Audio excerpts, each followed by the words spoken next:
Now that the new dinosaurs were inbound inside their enclosures, it was time to bring the old ones from the other Isla Canio area, the ones from the abandoned Jurassic World in 2020.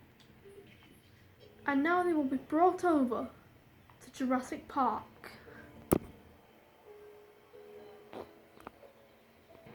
The first animal that was dispatched was the Dreadnoughtus, which is rejoining in a similar habitat with other sauropod creatures, such as the Brachiosaurus.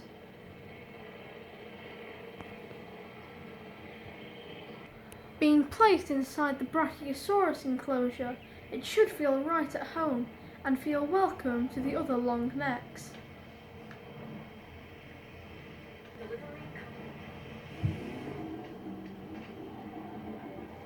Being slightly taller than the Brachiosaurus, it isn't as smart.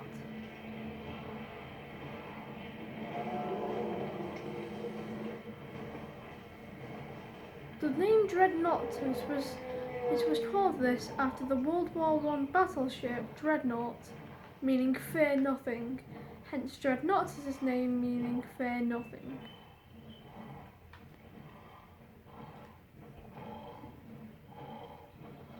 The second creature from the Isla Jurassic World Canyon Park was the Indoraptor. Skipping out on making the Indominus for this park would have caused the same catastrophic disaster that struck 2015's Jurassic World on Isla Nublar and 2020's Isla Canyon Indominus breakout. Skipping out on it saves lives. So instead, we use the Indoraptor that escaped from Dr. Henry Wu's lab. We are unaware of why he was creating such a monster. Engine then ordered a Spinosaurus to be added for a variety of different kind of carnivores, this being a piscivore. Using the jungle gene, it has green patterns all over its spine.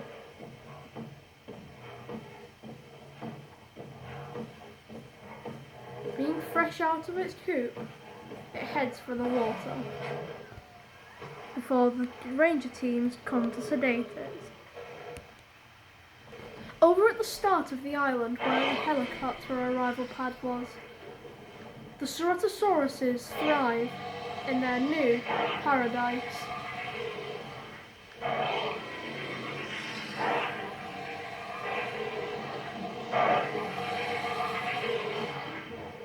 Being led by their leader Bruton,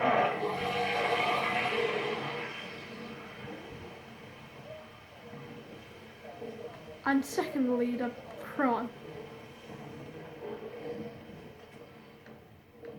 Here we have Paul, and also in here is Bessie and Frederick. Bessie and Frederick often stay away from those three, and Frederick is in charge of the other side of this area.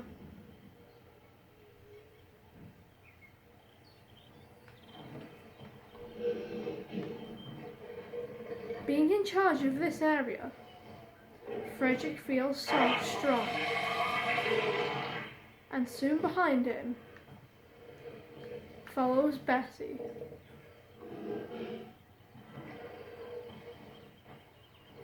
Do not let her name fool you, as this giant beast wouldn't have a care in the world if it was to kill you.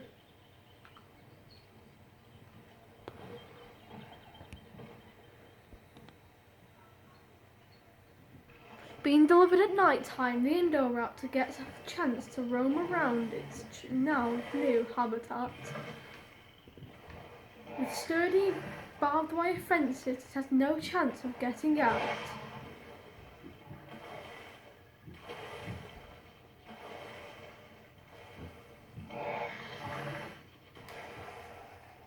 and its neon-like stripe helps us know wherever it is on the tour.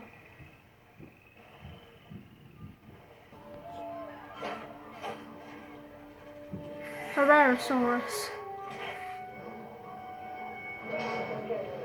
a small carnivore.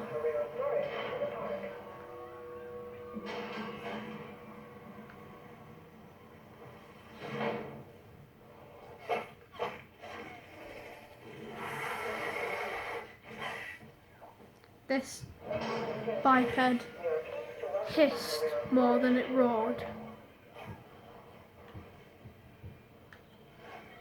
Although being released into the mainland of the park,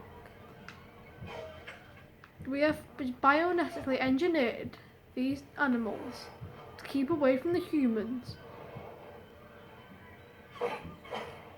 They have been genetically engineered this way for 3 hours. Once those 3 hours is up, they won't hesitate to have a human meal.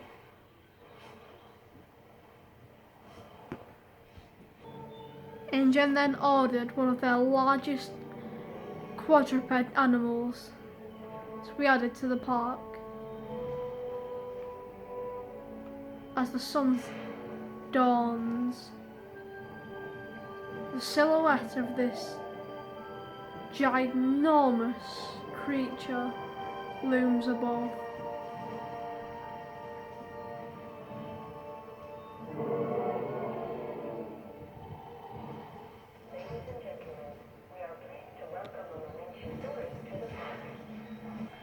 A beautiful creature.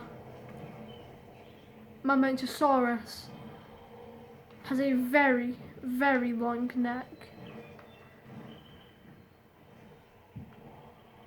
Looking at her from above, you could say that she's the Loch Ness Monster. Hiding amongst the trees is the other Herrerasaurus. The ranger team is trying to track it down, but it can't find it. It takes a while, but the Herrerasaurus is found and tranquilized.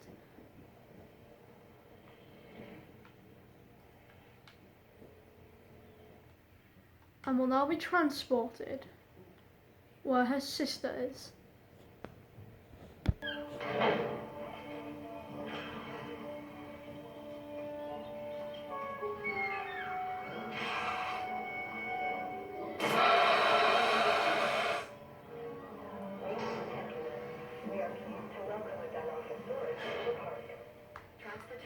Dilophosaurus is now added to the park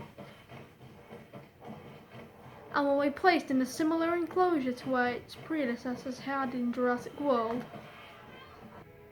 A new creature was to be added to the park that would go amongst the longnecks.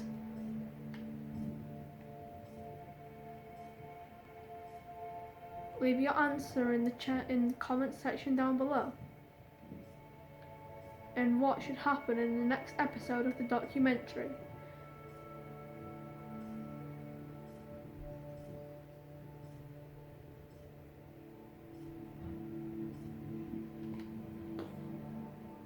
After the events of Jurassic World, we've realised that raptors are not to be messed with, and now we are building a special velociraptor pen to hold them for training, in hopes that we could maybe have a dinosaur battle arena in the future of the park.